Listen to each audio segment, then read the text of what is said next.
ఈరోజు లిష్కాస్ కిచెన్లో 5 మినిట్స్లో అయిపోయే బ్రెడ్ శాండ్విచ్, ఈ సూపర్ హెల్దీ బ్రెడ్ శాండ్విచ్ని ఎలా చేయాలో చూపిస్తాను. మార్నింగ్ బ్రేక్ఫాస్ట్ అయినా ఈవినింగ్ స్నాక్ అయినా సూపర్ పర్ఫెక్ట్గా ఉంటుంది.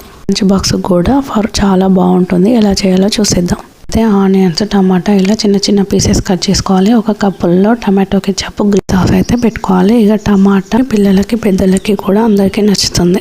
ఈ ఆనియన్స్ టమాటాలో కొద్దిగా చిల్లీ సాస్, టమాటా కెచప్ వేసి మంచిగా కలిపేసుకోవాలి. బ్రెడ్లనైతే పక్కకి ఇలా రెడీ పెట్టుకోవాలి. ఒక హాఫ్ లెమన్ అయితే పిండుకోవాలి. పుల్లగా టేస్ట్ చాలా బాగుంటుంది. అయితే 2 రకాలుగా చూపిస్తాను. ఒకటైతే దోశ పెనం మీద చూపిస్తాను, ఒకటేమో బ్రెడ్ టోస్ట్ మీద చూపిస్తాను. అయితే స్టవ్ ఆన్ చేసుకొని ఒక బెంగ పెట్టుకొని దాని మీద గీ వేసుకొని మంచిగా వేడయ్యాక 4 బ్రెడ్ స్లైస్లను అయితే అటు ఇటు కాల్చుకోవాలి.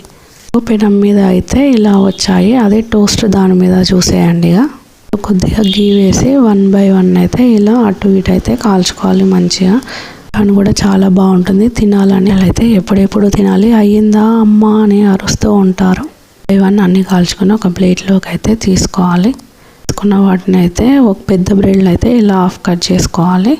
హాఫ్ పీస్లు అయితే కట్ చేసుకోండి. ఇందులో ఒక పీస్ మీద చిల్లీ సాసు, ఒక పీస్ మీద అయితే రెడ్ టమాటో కెచప్ అయితే పెట్టేసుకోవాలి. దాని మీద టమాటో, ఆనియన్ అయితే వేసేసుకోవాలి. ఫోల్డ్ చేసేయడమే. అయితే ఫుల్ బ్రెడ్ మీద చూసేద్దాము. ఒక దాని మీద చిల్లీ సాసు, టమాటో కెచప్ అయితే వేసి ఆనియన్స్, టమాటో అయితే పెట్టేసి ఫోల్డ్ చేసేయడమే. పైనుంచి అయితే టమాటో కెచప్, చిల్లీ సాస్ పెట్టుకొని తినాలి అంతే. వెళ్ళకుండా ఇంట్లోనే మీరు కూడా చేసేయండి. చూసిండు కదా ఎంత చక్కగా వచ్చినాయో. టేస్ట్ కూడా చాలా బాగుంటుంది. ఇంట్లోనే చేసుకొని అందరికైతే పెట్టేయండి. టేస్ట్ చాలా బాగుందని అంటారు. మార్నింగ్ బ్రేక్ఫాస్ట్, లంచ్ బాక్స్లోకైనా ఈవినింగ్ స్నాక్ అయినా చాలా పర్ఫెక్ట్. తొందరగా అయిపోతుంది రెసిపీతో. మరి మేము ముందుంటే సరే ఉంటాం.